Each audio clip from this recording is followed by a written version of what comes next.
L'enseignement bilingue et plus généralement la co-officialité sont des revendications majeures de notre groupe et de cette majorité. Malgré les blocages de l'État pour cette solution, nous prônons néanmoins la mise en place d'un maximum d'ouverture de classes immersives tout en exigeant le maintien des postes bilingues existants. Cependant, la situation problématique de la formation des enseignants rend cette démarche compliquée. Des postes fléchés se retrouvent aujourd'hui sans enseignants et certains postes sont même menacés de fermeture. Je laisserai ma collègue Vanina Bourriez vous présenter les amendements de notre groupe. Concernant ce point, nous assistons tous les ans, lors des CDEN annuels, à un balai d'ouverture et de fermeture de postes, tout en faisant du bricolage, excusez-moi l'expression, en déshabillant Jacques pour habiller Paul, et ceci depuis trop longtemps. Est-ce que ces quelques tours de passe-passe administratifs peuvent faire partie de notre politique aujourd'hui? Bien sûr que non.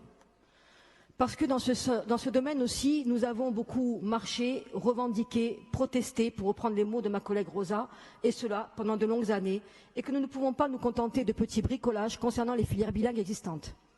À une époque, et certains ici s'en souviennent, on se battait pour que ces filières ouvrent leurs portes, et aujourd'hui, alors qu'il y a un besoin et une demande forte, nous avons du mal à répondre à cette demande, et cet aspect-là ne peut pas faire partie de notre politique non plus.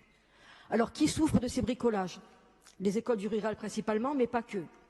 Sur mon territoire, par exemple, en Balagne, ce sont plus de 10 postes qui sont menacés pour la rentrée 2019, répartis entre les écoles de Galéria, Calvi, Lise ou la Montigello et Arègne.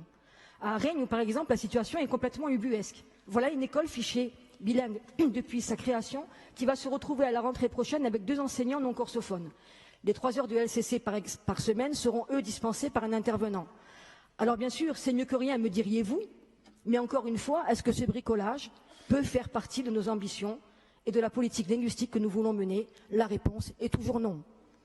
D'ailleurs, les parents d'élèves en colère de cette école, soutenus par le maire du village d'Arègne, ne se contenteront pas de cette solution et ils auront tout notre soutien.